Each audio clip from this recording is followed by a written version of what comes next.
Hello, everyone, and welcome to another Too Many Guys soccer show.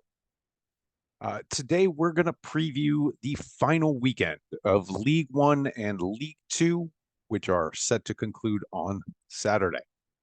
I might have another short popping this week. Um, love doing this short on the weeks where we don't do the main show, and I haven't for a while. But I did want to preview the final weekend of League One and League Two to take a look at who is up, at who is down, and who is out. Here's a spoiler alert. It was a good week to be a storied club who nearly got liquidated, and a bad season uh, to be a sustainability social experiment. But I digress. Let's find out what to watch for in this exciting final weekend of League One and League Two action. It's League One, then. Yes, let's congratulate our League One champions, Portsmouth. Yes, guys, Portsmouth, who old guys like me remember as a team who played in Europe 15 years ago. That's right, they were in the Europa League. Which, yeah, if you win the FA Cup, which, you know, Portsmouth did as recently as 2008, you make the Europa League. And Portsmouth had famous names on that team, like Peter Crouch. Remember Peter Crouch? He was he was tall and well, tall. Peter Crouch was tall.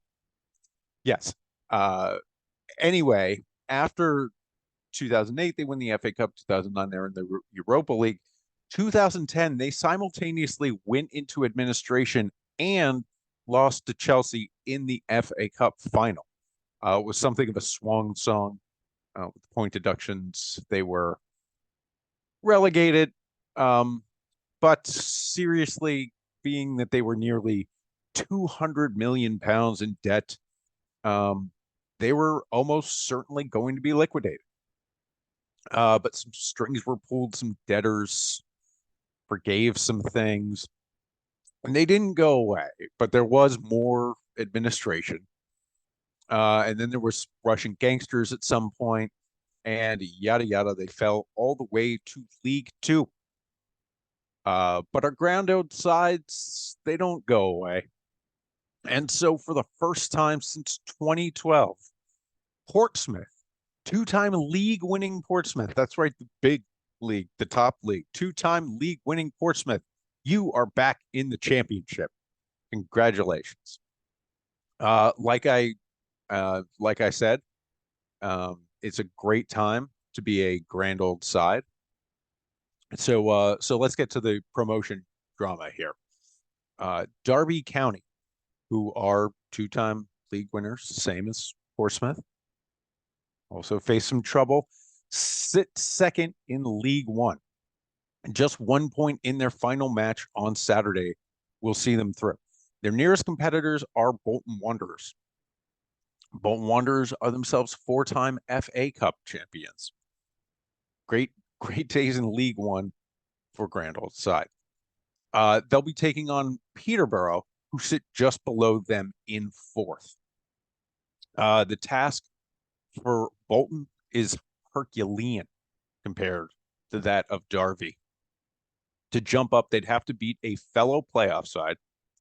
They'd have to hope Derby lose. And being that they are 3 points behind Derby County, they'd also need to overcome a 4-goal advantage for Derby in the differential. Oh, and yeah, and by the way, Derby are taking on League Bottom and League Two bound Carlisle. So it feels like Saturday might be a coronation for Derby. And, I am not the only person on this planet who thinks so. Yes, here in the States on week one, on League One and League Two final weekend, we get one match in each of those leagues. being shown on ESPN Plus. And our final weekend match in League One is Derby County versus Carlisle, live at 7:30 in the Eastern Time Zone. So sorry, West Coast. Sorry to your West Coast Derby fans, because that is brutal. Tune in, because if you know anything about lower league football, you know things can get real weird real fast, and the drama can compile quickly. So, the playoffs will start on May 3rd, and let's go and talk scenarios. Bolton and Peterborough, as we mentioned, are third and fourth. They are guaranteed in, but 4 teams still have a shot at 2 spots. So at 75 points, you have Barnsley, recently been to the championship. At 74, you have Lincoln and Oxford, with Lincoln in the final playoff spot as of right now before the matches. And they are sitting 5 better on goal differential. Finally, at 73, sit Blackpool. Tough draw for the 6th place Lincoln. They are taking on the aforementioned Portsmouth. And so it'll be interesting to see if Portsmouth, having already won the league, having already clinched it, if they're going to be shutting down, or if they will try to go through to the championship on a high note. Oxford and Blackpool will both have to move up from the road. So while Barnsley are taking on mid-table Northampton at home, so give me Barnsley. But meanwhile, I'm going to go wild and say that Blackpool might actually sneak in. The Tangerines are, I love that nickname, the Tangerines, Blackpool, are undefeated in their last 5 and seemingly have the easiest go on paper against Reading. All right, yeah, so let's say Blackpool. Anyway, there'll be a lot of drama. Follow along, as I'm sure the telecast, even though it's showing the Derby match, will be updating you of what's going on throughout the league. All matches on the final day start simultaneously at 7:30.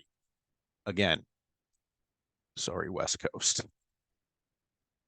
All right. Well, we've already talked about who is up, who might be going up. So let's talk about who is going down. Bottom of League One, 4 teams are relegated in League One. 4 teams, the only division does that. We have Carlisle, Port Vale, and Fleetwood. They are out. They're destined to be 3 teams in League Two next year. So good luck. Hope you come back. And I will say Carlisle has not been great. I'm a bit worried about a double drop there. We've seen it this year. Foreshadowing. Time will tell. 3 teams could go down. Cheltenham, Burton Albion, and Cambridge are they're all in the range. Cambridge are safe if either of the other 2 lose. They're fine if Cheltenham draw, and they're fine if Burton draw, and they can still lose by 1 or 2.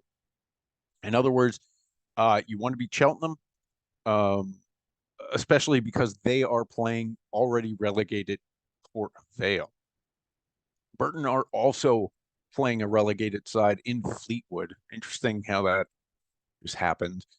While Cheltenham are playing top half Stevenage, been a surprise. I really don't see much changing here, but stay tuned. It's last day. It's League One, and there will be drama, I promise. All right, let's move on from League One to a slightly more Pacific time zone friendly League Two final day, which will see Stockport finish top. In contrast to the many trophies of our League One leaders, Stockport has never been to the top tier, not once. much less won it or won an FA Cup. And since World War II, Stockport have spent as much time in the sixth tier of English football as the second. And their most recent tour in the sixth tier only ended in 2019. So the Hatters have come a long way in 5 years. And hey, good for them. And at least they can say they've spent more than 1 year in the second tier, which is more than their fellow promotees Mansfield Town can say. Yes, 1 year ever in the second tier for Mansfield Town, and that's it. One of Mansfield or Wrexham are going to finish second, as Mansfield and Wrexham are level on points. With Mansfield having the advantage of goal differential, but having the disadvantage of not having rich American actor owners. Look, if you come here looking for Wrexham content, you really come to the wrong place. I mean, I would hate to recap their season and then ruin season 3 of Welcome to Wrexham, which is due out on FX on May 3rd. Look, I'm not giving that visibility away for free more than once. So you know what, Ryan? If you're looking for an official US-based Wrexham podcaster, drop a like and comment down below, and let my people know where to get in touch with your people. Clearly, I know a lot about League One. Wrexham, you are going up. Anyway, yes, Stockport, Mansfield, Wrexham, all going to League One. That is confirmed. And those are the auto promotion spots. Let's take a look at what is going on with the playoffs. MK Dons are in. I'll take a second to allow the Wimbledon fans to boo. There you go. All right. There's a world in which Doncaster, who are sitting in 5th there, could miss the playoffs, but heaven and earth would literally have to move. And considering they've won their last 10 matches in a row, 10, I think they're pretty good. And frankly, winning 10 in a row, I wouldn't want to see them in the playoffs. They are peaking at the right time. Crewe Alexandria are level with Doncaster. But I've got a bit less confidence in Crewe than I do with Doncaster. Their recent form has certainly not been as good. And they are playing a team who are going to need a win. But it would still take a lot for Crewe to drop. That leaves us with the 7th and final spot in League Two, which is currently held by Barrow. Barrow have a 1-point advantage over Crawley Town, and also in the range of sneaking in are Walsall and Bradford City. It's going to take a small miracle for Walsall to get there. They would have to take a big win in Wimbledon. I mentioned Wimbledon again, so go ahead, Wimbledon, boo MK Dons. There you go. Bradford have mid-table Newport, so you never know. They could sneak in there. Things get weird. Last day of the season, League Two, no doubt. But let's focus on Barrow and Crawley. Barrow have to take on already promoted Mansfield with their 1-point advantage holding that last spot, while Crawley are taking on Grimsby Town, who have just barely survived. Crawley winning, if Crawley were to win, they could put pressure all the way up to Doncaster, to the point of Doncaster not making it. And I would like to think that someone above them is going to lose. My thoughts for them are win and in. Okay, that's what's going on in the playoffs. Let's move to the bottom of the table. 2 teams are relegated from League Two and out of the league. One has already gone, but more on that in a second. Two teams can either leave the league or remain, and the team at the disadvantage right now is Sutton. There of course is still drama that could be had here. Sutton are taking on, you guessed it, MK Dons. Go ahead, Wimbledon. Boo, boo them. I'm going to give you a big, long pause this time. And with the Don, can we get them a new name? Like Dons is Wimbledon. Can they be something else? Like MK is kind of a made up city with no real history, like very much like the team. Um, so it was MK was built practically to take people out of the London area. So I mean, I guess own your heritage, right? They could be the absconders, MK absconders. I like.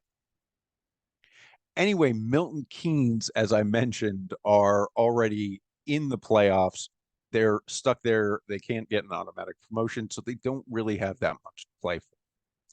Meanwhile, in the other match, I mentioned and made allusion to earlier the fact that Crew Alexandra were playing a team who desperately need a win.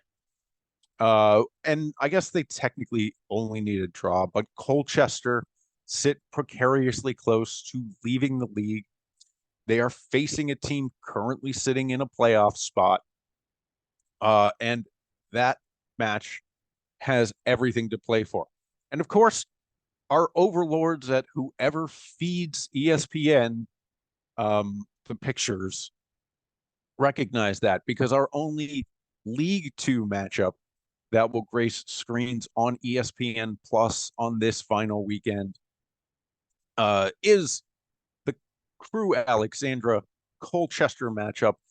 That and all other matches in League Two will be live at 10 Eastern on Saturday.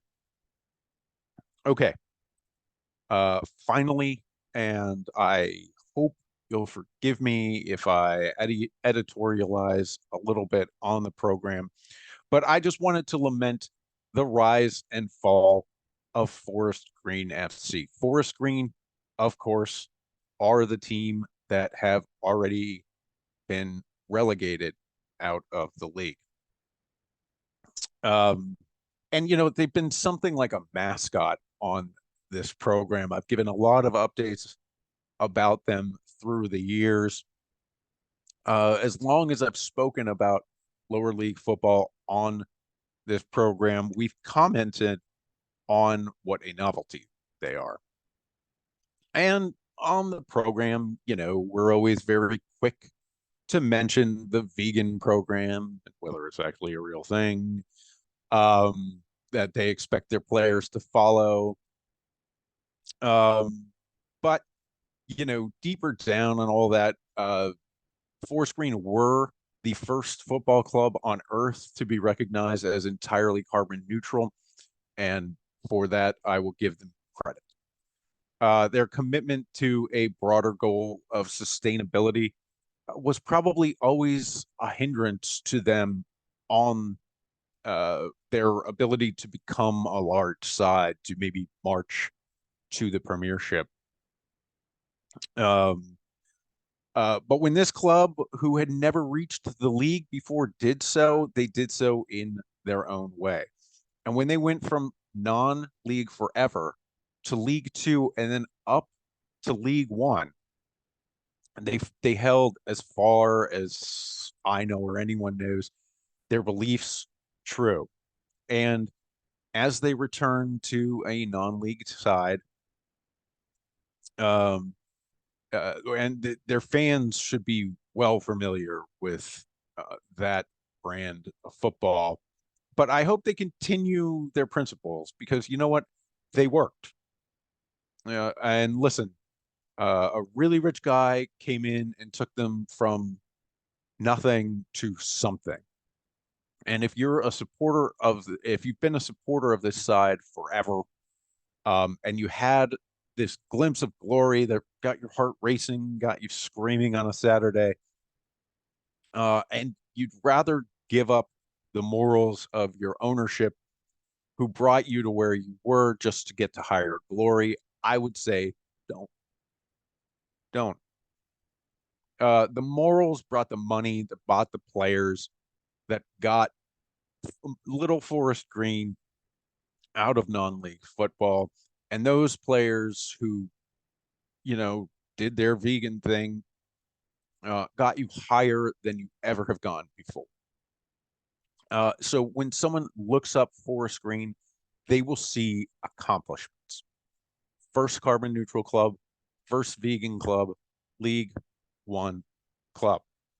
If you're into Forest Green, but you know you're a longtime fan of the side, but you're not into your owner's philosophies, well, you got more than you probably ever could have dreamed of 20 years ago.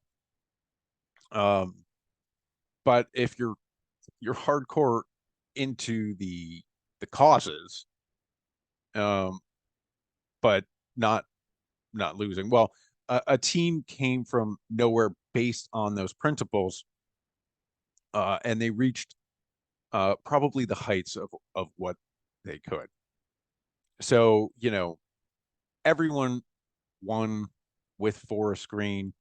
It is a great experiment, but football is vicious.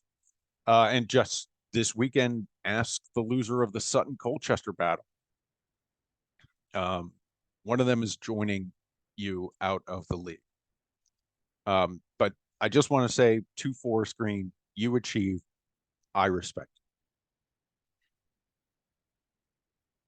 Okay, there's a lot going on this weekend. We have the end of League One. We have the end of League Two. We also have the second leg of the Women's Champions League, which is also on Saturday. Next week, we have the end of the championship. So I will definitely be back with a preview of what to expect in the final weekend of the championship. So for the Too Many Guys Soccer Show, I am Chelsea Mike Shostak doing a lower league roundup as I have not for a very long time.